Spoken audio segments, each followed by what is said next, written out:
بسم الله الرحمن الرحيم الحمد لله رب العالمين والصلاة والسلام على أشرف الأنبياء والمرسلين نبينا وحبيبنا محمد وعلى آله وصحبه أجمعين أما بعد السلام عليكم ورحمة الله وبركاته ودة تكبراتشو وندموش هتوش تمهرتاچن تكتاتاوش የዛሬው ትምህርታችን የሚሆነው አህካም ዘካት الفطر ይሆናል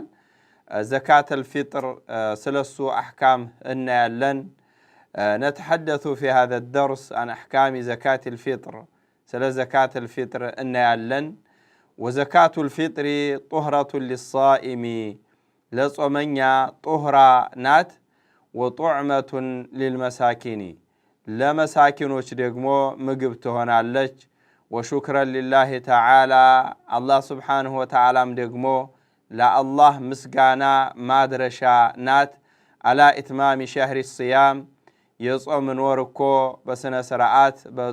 بمصومو اللهن ما مسغኛ ምናት ማለት ነውና طهرة للصائم ነው ሌላው ደግሞ ለፉቀራዎች ደግሞ ምናስታውስበትና ደሃዎች የሚሰጡበት ነው እንደዚሁም ደግሞ አላህ Subhanahu Wa Ta'ala ይህንን ረመዳንን አድርሶ ረመዳንን ስላጾመ ለሱ ሹክር አለበት ማለት ነው ሌላው ምንድነው وتجيب على كل من وجد يوم العيد وليلته صاعا فاضلا عن قوته ومن يعول وحوائجهم الأصلية يهنال مالنو تجيب توجب علي على كل من وجد يوم العيد يعيد كان كو ያገኘና የሌሊቱን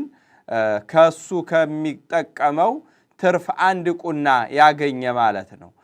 እና ለቤተሰቦቹ እሱ ለሚንከባከባቸውም እንደዚሁና حوائج الأصلية ደግሞ አስል የሆኑ ደግሞ ሐጃዎች ከነሱ የተረፈ ካገኘ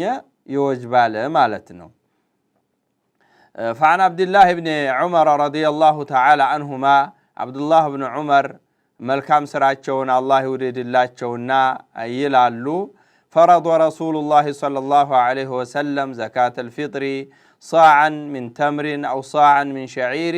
على العبد والحر والذكر والأنثى والصغير والكبير من المسلمين متفق عليه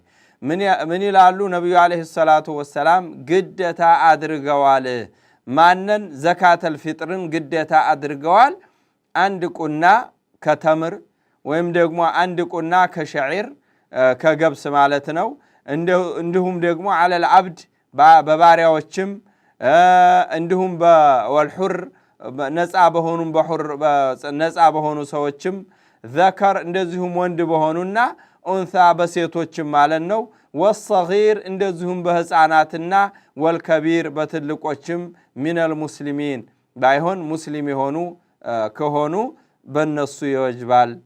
ይላሉ متفقون عليه ሌላው ምንድነው مقدارها የምትወጣው ምን ያክል ነው ቀድሯ ከተባለ صاع من غالب قوت البلد ያካባቢው ሰው አብዛኛው ሰው የሚመገበውን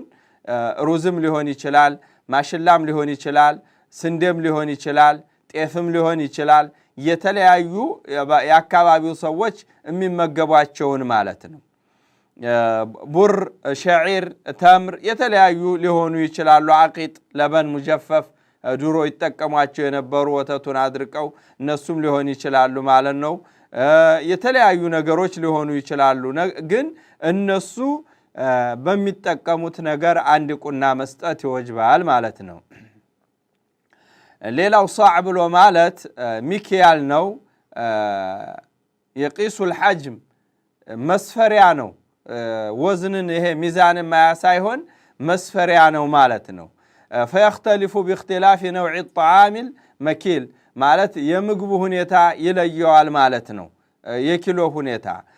ነገር ግን فقدرت اللجنة الدائمة للإفتاء وزنون እኮ ማለት ነው لجنة الدائمة እንትን ብለዋል 3 ኪሎ ሩዝ የሚሆን ነው በማለት አስቀምጠዋል ማለት ነው ሌላው ምንድነው ولا يجزئ إخراج قيمة الطعام የምግቡን ቂማ ገንዘቡን እሱን ለውጦ ማውጣት አይቻልም عند جمهور أهل العلم ዑለማዎች በአብዛኞቹ ዑለማዎች እንዲያስቀመጡት አይቻልም ማለት ነው። የሚሰጠው ምግብ ብቻና ብቻ ነው ማለት ነው።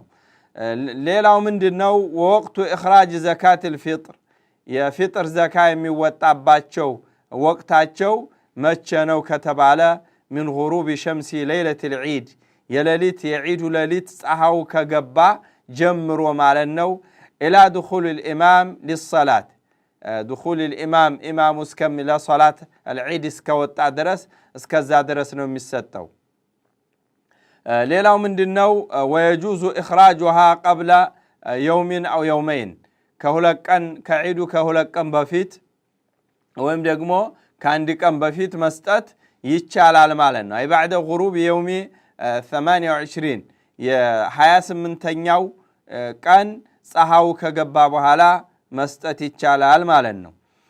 ሌላው ومن لم يخرجها ያላ ወጣት في وقتها وجب عليه إخراجها قضاء ማለት በወቅቷ ሳያወጣ ኢማሙ ወደ ሶላት ሂዶ ህዝቡ ወደ ሶላት ሂዶ ሶላት ተሰግዶ ካለቀ በኋላ ከደረሰ ከዛም በኋላ ቢሆን ማውጣት አለበት። وإن كان التأخير بلا عذر شرعي عذر شرعي كللو فعليه إخراجها مع التوبة والاستغفار ما توبت مشال اللبت وانجلنيانونا مالنو. فالأصل أن زكاة الفطر تخرج في البلد الذي يقيم فيه المزكي مالت موتات اللبت بزاو زكاة يميوت أو صو باللبت نو مالنو إلا إن كان هناك حاجة كالسيكر مالتنو مصلحة ويمدقمو ያንን ነገር የሚመራ መስለሐም ያለ ከሆነ ቢቀር እንጂ ባለበት ሀገር ላይ ነው መሰጠት ያለበት ማለት ነው። ለምሳሌ ካለበት ሀገር ደሃ የሌለ ከሆነ ወይም ደግሞ አገሩ ላይ በጣም ሌላ ሀገር ላይ ደሃዎች ካሉ በጣም ለነሱ ብሎ ከሆነ ወይም ደግሞ ፉቀራ ደሃ የሆኑ ቤተሰቦች ካሉት እነሱን እንትን ለማለት ለማገዝ ብሎ በዚህ አይነት መልኩ ማውጣት ይቻላል ነው። ስለዚህ ዘካተል ፊጥር የሚባለው ግዴታ ነው፣ ዋጅብ ነው። ማንኛውም ሰው ልምድ አድርጎ ሊይዘው ይገባል፣ መሰጠት ይገባዋል። እንደገና ተገቢ ሰዎችን ደግሞ ፈልጎ ማድረስ ይገባል ነው። በሌላ ትምህርት እስከምንገናኝ ድረስ ወሰላሙ አለይኩም ወራህመቱላሂ ወበረካቱ።